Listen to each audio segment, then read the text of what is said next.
Okay. Dear students, welcome to the online zoology class of Farooq Higher Secondary School. I am Deshmi Manoj Kumar, Department of Zoology.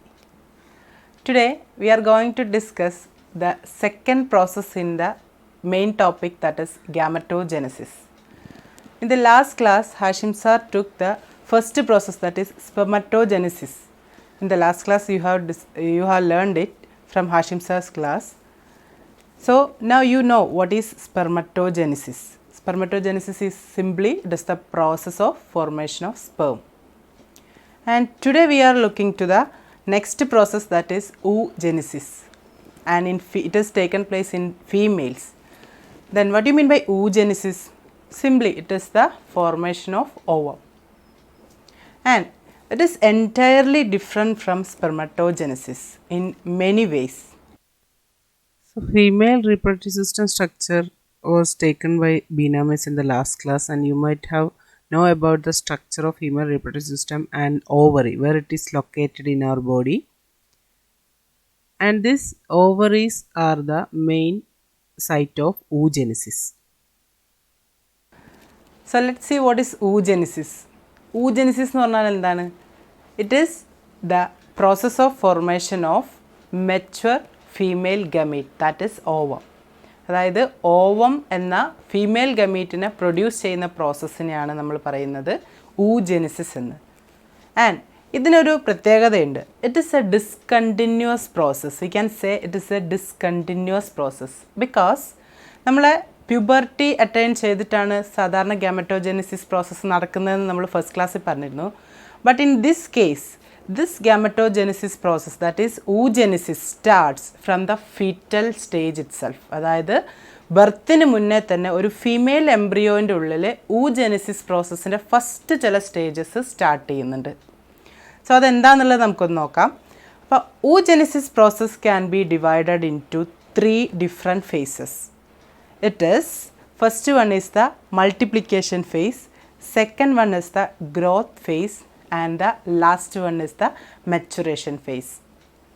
And the multiplication phase, the first one, multiplication phase starts from the fetal life itself. അതായത് ഗർഭപാത്രത്തിനുള്ളിൽ വെച്ച് തന്നെ ആ എംബ്രിയോൻ്റെ female embryo ആണെങ്കിൽ ആ female എംബ്രിയോയിൽ ഈ ഒരു first stage multiplication stage നടക്കുന്നു. And that is the main difference of spermatogenesis and oogenesis, because it starts from the fetal life itself, and spermatogenesis only starts from the puberty. So you know, in our body there are 2 different types of cells. They are somatic cells and sex cells. Somatic cells എന്ന് പറഞ്ഞാൽ നമ്മുടെ ബോഡിയുടെ എല്ലാ പാർട്ടിലുള്ള സെൽസിനെ നമ്മൾ commonly വിളിക്കുന്ന പേരാണ് somatic cells എന്ന്. Sex cells എന്ന് പറഞ്ഞാൽ ഗൊണാഡ്സിൽ കാണുന്ന സെൽസാണ് സെക്സ് സെൽസ്. ആ സെൽസാണ് ഡിഫറൻഷിയേറ്റ് ചെയ്ത് ഗമീറ്റ്സ് ആയിട്ട് മാറുന്നത്. ഇനി സൊമാറ്റിക് സെൽസും സെക്സ് സെൽസിലും തമ്മിലുള്ള ഡിവിഷനിൽ ഒരു വ്യത്യാസമുണ്ട്. You may know that 2 types of cell divisions are taking place in our body. They are mitosis and meiosis. Mitosis എന്ന് പറഞ്ഞാൽ ഇറ്റ് ഇസ് സിംപ്ലി ഒരു സെല്ല് രണ്ടായിട്ട് ഡിവൈഡ് ചെയ്യുന്ന പ്രോസസ്സാണ്. അതിലെ ഒരു പ്രത്യേകത എന്ന് പറഞ്ഞാൽ ന്യൂക്ലിയസിനകത്തുള്ള ക്രോമസോമിൻ്റെ എണ്ണം. We know in human beings there are 46 chromosomes. And ഒരു മൈറ്റോസിസ് നടന്ന മദർ സെല്ലിൽ നിന്നുണ്ടാകുന്ന 2 ഡോട്ടർ സെല്ലിനകത്ത് സെയിം നമ്പർ ഓഫ് ക്രോമസോംസ് ആയിരിക്കും. Whereas in case of meiosis there is 2 steps in meiosis 1 and meiosis 2. In each meiosis there are 4 different phases. And മിയോസിസിൻ്റെ അവസാനം mother സെല്ലിൽ നിന്നുണ്ടാകുന്ന 2 daughter സെല്ലിനകത്ത് എത്ര സെൽ ഉണ്ടാകും, എത്ര ക്രോമസോംസ് ഉണ്ടാകും? It will be 23. That means half the number of chromosomes will be there in the daughter cell. That is a major difference between mitosis and meiosis. And we know this mitosis is taking place in the somatic cells, but meiosis is the process which is taking place in the sex cells, or it is the process by which gametes are formed with haploid number of chromosomes. Haploid number ക്രോമസോംസിന് നമുക്ക് കിട്ടാൻ വേണ്ടി we know zygote എന്ന് പറഞ്ഞാൽ 2 cells കൂടി ചേരുന്നതാണ്. അപ്പോൾ നമ്മളൊരു നോർമൽ ഇൻഡിവിജ്വൽ എന്ന് പറഞ്ഞിട്ടുണ്ടെങ്കിൽ 46 ക്രോമസോംസേ പാടുള്ളൂ. അപ്പോൾ 46 ക്രോമസോംസ് ഉള്ള 2 സെൽസ് കൂടി ചേർന്നാൽ നമ്മുടെ ഹ്യൂമൻ ബീയിങ്സിൻ്റെ ക്രോമസോം നമ്പറിനെക്കാട്ടും കൂടുതലാവും. അപ്പോൾ അത് പാടില്ല. അതിന് വേണ്ടിയിട്ടാണ് ഗമീറ്റ് സെൽസിൽ ഹാപ്ലോയിഡ് നമ്പർ ക്രോമസോംസേ ഉള്ളൂ, അതായത് 23 ക്രോമസോംസേ ഉള്ളൂ. They are fuse together to form a zygote, and then only we get a cell with 46 chromosome. So അതിന് വേണ്ടിയിട്ട് മിയോസിസ് പ്രോസസ്സ് നമ്മുടെ സെക്സ് സെൽസിനകത്ത് നടന്നിട്ട് ഗമീറ്റ് ഫോം ചെയ്യുന്നു, ബൈ ഹാപ്ലോയിഡ് ഗമീറ്റ്സ് ഫോം ചെയ്യുന്നു. ആൻഡ് ഇവിടെ ഇനി എങ്ങനെയാണ് അത് നടക്കുന്നതെന്ന് നോക്കാം. ഊഗോണിയക്കകത്ത് നിന്ന് എങ്ങനെയാണ് നമുക്ക് ഒരു ഹാപ്ലോയിഡ് ആയിട്ടുള്ള സെല്ല് കിട്ടുന്നതെന്ന് നോക്കാം.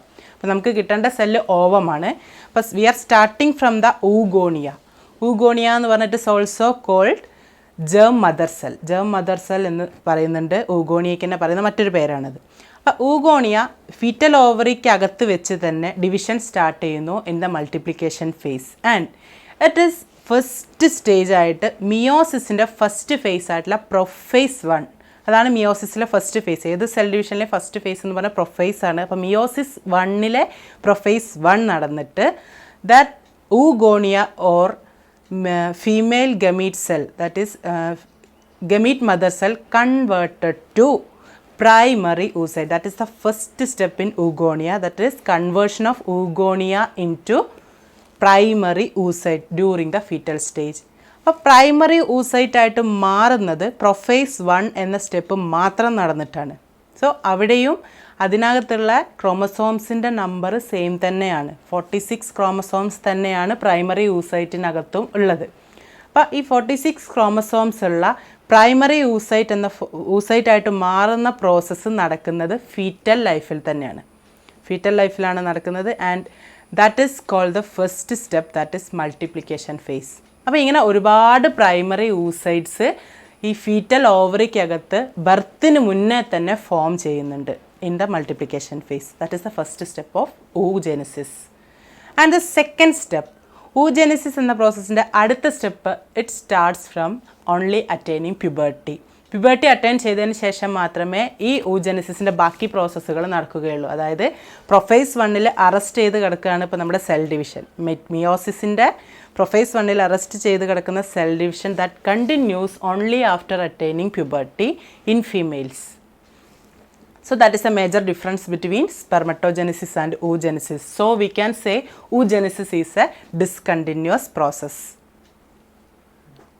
അപ്പോൾ ഇങ്ങനെ ഫോം ചെയ്ത പ്രൈമറി oocyte-നെ it is covered by granulosa cells to form a layer and it is now called primary follicle. അപ്പോൾ പ്രൈമറി oocyte-നെ ഗ്രാനുലോസ സെൽസ് വെച്ച് കവർ ചെയ്തിട്ടുള്ള ആ ഒരു സ്ട്രക്ചറിനെ നമ്മൾ വിളിക്കുന്ന പേരാണ് പ്രൈമറി ഫോളിക്കിൾസ്. അപ്പോൾ ബർത്ത് തൊട്ട് പ്യൂബർട്ടി എത്തുന്നത് വരെ ഒരുപാട് primary follicles get degenerated. Most of the primary follicles get degenerating from the period of birth to puberty. അപ്പോൾ പ്യൂബർട്ടി എത്തിക്കഴിയുമ്പോൾ നമുക്ക് ഒരുപാട് പ്രൈമറി ഫോളിക്കിൾസ് ആണുള്ളത്. അപ്പോൾ ഈ പ്രൈമറി ഫോളിക്കിൾസിനകത്താണ് പ്രൊഫേസ് 1-ൽ അറസ്റ്റ് ചെയ്ത് കിടക്കുന്ന എന്തുള്ളത്, പ്രൈമറി oocyte ഉള്ളത്. ഇനി ആ പ്രൈമറി oocyte-ൻ്റെ ബാക്കി division, that division continuous only after attaining puberty എന്ന് ഞാൻ പറഞ്ഞു. അപ്പോൾ ഇനി പ്യൂബർട്ടിയിൽ എന്ത് നടക്കുന്നു എന്ന് നോക്കാം. പ്യൂബർട്ടി അറ്റൈൻ ചെയ്ത് കഴിഞ്ഞാൽ എന്ത് നടക്കുന്നു എന്ന് നോക്കാം. അപ്പോൾ when puberty attains, this primary follicle starts to develop. That is called the second phase of oogenesis and it is growth phase. അപ്പോൾ ഗ്രോത്ത് ഫേസ് എന്നാണ് സെക്കൻഡ് ഫേസിനെ വിളിക്കുന്നത്. ഫസ്റ്റ് നമ്മൾ മൾട്ടിപ്ലിക്കേഷൻ പറഞ്ഞു, ഊഗോണിയ മൾട്ടിപ്ലൈ ചെയ്തിട്ട് എന്തായി മാറുന്നു, പ്രൈമറി oocyte ആയിട്ട് മാറുന്നു. And second one is the growth phase. Growth ഫേസിൽ എന്ത് സംഭവിക്കുന്നു, primary follicle with that primary oocyte starts to grow in സൈസിൽ ഗ്രോ. പ്രൈമറി oocyte-ന് മാറ്റമൊന്നുമില്ല, പ്രൈമറി ഫോളിക്കിളിൻ്റെ സൈസും സ്ട്രക്ചറുമാണ് മാറ്റം വരുന്നത്. അപ്പോൾ നമ്മളിപ്പോൾ പറഞ്ഞത് ഒരു ലെയർ ഓഫ് ഗ്രാനുലോസ സെൽസ് ആയിരുന്നു. ഇനി അടുത്ത സ്റ്റേജിലേക്ക് വരുമ്പോൾ it converted to secondary follicle. That primary follicle converted to secondary follicle by adding more number of granulosa cells. So at the time of puberty, from the primary follicles we have 60,000 to 80,000 primary follicles only left in each ovaries. അപ്പോൾ നമ്മൾ millions of primary follicles oogonia ഉണ്ടായതിൽ നിന്ന് primary follicles primary oocytes ആയിട്ട് മാറി അത് convert ചെയ്ത് primary follicles form ചെയ്തു. ആ ഫോളിക്കിൾസിൽ 60,000 to 80,000 വരെ മാത്രമേ എവിടെ ബാക്കി ഉണ്ടാവുള്ളൂ, ഓരോ ഓവറീസിലും പ്യൂബർട്ടി ടൈമിൽ ബാക്കി ഉണ്ടാവുള്ളൂ. അതിനാണ് പിന്നെ ബാക്കി മൾട്ടിപ്ലിക്കേഷൻ നടക്കുന്നത്, ബാക്കി ഗ്രോത്തും മെച്ചുറേഷനും എല്ലാം നടക്കുന്നത്. So growth phase, during growth phase, this primary follicle containing that primary oocyte converted to secondary follicle with more granulosa layers and a new theca. അപ്പോൾ ഇത് വെച്ചിട്ടത് സെക്കൻഡറി ഫോളിക്കിൾ ആയിട്ട് മാറുന്നു. And that secondary follicle again converted to a tertiary follicle with more layers of granulosa cells and there forms an inner cavity called antrum. അപ്പോൾ ഒരു ആൻഡ്രവും 2 3 layer of granulosa സെൽസും പിന്നെ അതിനകത്ത് നമ്മുടെ പ്രൈമറി ഊസൈറ്റുമുള്ള ആ സ്ട്രക്ചറിനെയാണ് നമ്മൾ വിളിക്കുന്നത് ടെർഷറി ഫോളിക്കിൾ.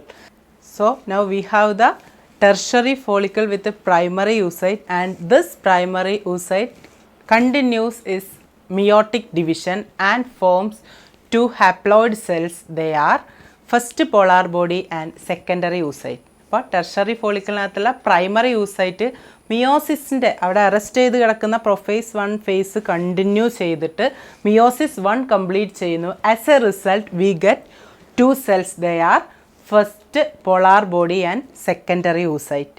ആൻഡ് നമുക്ക് വേണ്ടത് സെക്കൻഡറി യൂസൈറ്റ് ആണ്. അപ്പോൾ ഫസ്റ്റ് പോളാർ ബോഡിയും സെക്കൻഡറി യൂസൈറ്റിൽ we want secondary oocyte because it is converted to ovum. അപ്പോൾ എങ്ങനെയാണ് ബാക്കി പ്രോസസ്സ് എന്നുള്ളത് നോക്കാം. അതിന് മുന്നേ ഇതിനൊരു പ്രത്യേകതയുണ്ട്. ഈ division, this division of primary oocyte into first polar body and secondary oocyte is an unequal division. That means most amount of the nutrients and the cytoplasm comes towards the secondary oocyte. Secondary oocyte-ലേക്കാണ് ആ സെല്ലിനകത്തുള്ള primary oocyte-ലെ maximum amount of സൈറ്റോപ്ലാസവും ന്യൂട്രിയൻസും വരുന്നത് secondary oocyte-നകത്തേക്കാണ്. First polar ബോഡിയിൽ just nucleus മാത്രമേ എത്തുന്നുള്ളൂ. And it is an unequal division and also we get 2 haploid cells here. 2 haploid സെൽസാണ് നമുക്കിവിടെ മിയോസിസ് വഴി കിട്ടുന്നത്, മിയോസിസ് 1 വഴി കിട്ടുന്നത്. ആൻഡ് ദിസ് സെക്കൻഡറി oocyte ആണ് പിന്നീട് it is comes out of the ovary through the process of ovulation. And ഓവുലേഷന് മുന്നേ this tertiary follicle converted to it is covered by more granulosa cells and forms a larger sized follicle that is called Graafian follicle. During the time of ovulation, this Graafian follicle ruptures and it releases the secondary oocyte into the out of the ovary. അപ്പോൾ ഓവറിക്ക് പുറത്തേക്ക് ഈ ഗ്രാഫിയൻ ഫോളിക്കിളിനകത്തുള്ള secondary oocyte release ചെയ്യുന്ന പ്രോസസ്സാണ് ovulation എന്ന് പറയുന്നത്. And that secondary oocyte produce a new layer around it called zona pellucida. Zona pellucida എന്നൊരു പുതിയ ലെയറും കൂടെ ഈ സെക്കൻഡറി oocyteന് പുറത്തായിട്ട് ഫോം ചെയ്യുന്നു. And this is the second stage, that is the growth phase of oogenesis. And after growth phase, the last one is the maturation phase. And this secondary oocyte, if it meets with a sperm, only then the meiotic division continues. അതായത് ഈ secondary oocyte ovulation വഴി release ചെയ്തേക്കുന്ന secondary oocyte സ്പേമുമായിട്ട് contact വന്നെങ്കിൽ മാത്രമേ, or sperm is the inducer of the meiotic division to the secondary oocyte. അപ്പോൾ സ്പേമിനായിട്ടുള്ള contact ആണ് ഈ സെക്കൻഡറി oocyteലെ മിയോട്ടിക് ഡിവിഷൻ കണ്ടിന്യൂ ചെയ്യുന്നത്. അപ്പോൾ if it does not contact with the sperm, it will be degenerated and remove out of the body through the menstrual blood. അപ്പോൾ menstruation ടൈമിൽ ഈ സെക്കൻഡറി oocyte ആണ് ബോഡിയിൽ നിന്ന് റിമൂവ് ആയി പോകുന്നത്. And it is a of course it is a haploid cell, and this haploid cell undergoes the meiotics to second stage of meiosis and it forms 2 cells. They are, first one is ovum and the other one is second polar body. Meiotic division continue ചെയ്തിട്ട് നമ്മുടെ secondary oocyte form ചെയ്യുന്നത്, നമുക്ക് കിട്ടുന്നത് second polar ബോഡിയും പിന്നെ നമ്മുടെ ഓവവുമാണ്. Fertilization it only happens if the sperm come in contact with the secondary oocyte. Okay, so in oogenesis we said that it consists of 3 phases. They are multiplication phase, growth phase and maturation phase. Multiplication phase starts or it happens in the fetal life. Fetal ലൈഫിലാണ് multiplication stage നടക്കുന്നത്. ഊഗോണിയയിൽ നിന്ന് primary oocyte form ചെയ്യുന്നത് വരെയുള്ള പ്രോസസ്സുകളാണ് first phase ആയിട്ടുള്ള multiplication ഫേസിനകത്തുള്ളത്. Second one is the growth phase. Growth phase എന്ന് പറഞ്ഞാൽ പ്രൈമറി ഫോളിക്കിൾ തൊട്ട് ടെർഷറി ഫോളിക്കിൾ വരെ, അതായത് പ്രൈമറി ഊസൈറ്റ് അതിനെ ഗ്രാനുലോസ ലെയർ കവർ ചെയ്തിട്ട് പ്യൂബർട്ടി അറ്റൈൻ ചെയ്ത് കഴിഞ്ഞാൽ പ്രൈമറി ഊസൈറ്റിനെ കവർ ചെയ്യുന്ന ഈ primary follicle that grows up to the tertiary follicle through the secondary follicle, primary follicle, secondary follicle and the tertiary follicle. ഈ ഒരു സ്റ്റേജിനെയാണ് നമ്മൾ എന്ത് വിളിക്കുന്നത്? ഗ്രോത്ത് ഫേസ് എന്ന് വിളിക്കുന്നത്. And the last one is the maturation phase. That is the division of primary oocyte. Primary oocyte tertiary ഫോളിക്കിളിനകത്ത് വെച്ച് divide ചെയ്യുന്നു. As a result we get secondary oocyte and first polar body, and this secondary oocyte undergoes other further division of meiosis, that is meiosis second, only when it touches with a sperm. And that is the last phase of oogenesis, that is maturation phase. അതായത് primary oocyte mature ചെയ്ത് ഓവമായിട്ട് മാറുന്ന പ്രോസസ്സിനെയാണ് നമ്മൾ maturation face എന്ന് പറയുന്നത്. അപ്പോൾ ഇതാണ് ഊജെനിസിസിലെ 3 സ്റ്റെപ്പുകൾ. അപ്പോൾ ഊജെനിസിസ് പ്രോസസ്സ് എങ്ങനെയാണെന്നുള്ളത് നിങ്ങൾക്ക് മനസ്സിലായിട്ടുണ്ടാവുമെന്ന് വിചാരിക്കുന്നു. അപ്പോൾ നിങ്ങൾ ഈ ക്ലാസ്സിൻ്റെ ബേസ് ചെയ്തിട്ടുള്ള നോട്ട്സ് എഴുതുക. കഴിഞ്ഞ സ്പെർമറ്റോജെനിസിൻ്റെ നോട്ട്സ് ഞാൻ ഓൾറെഡി എഴുതാൻ പറഞ്ഞിട്ടുണ്ട്. അപ്പോൾ ഇതിൻ്റെ നോട്ട്സും കൂടെ പ്രിപ്പയർ ചെയ്ത് വെക്കാം. Thank you.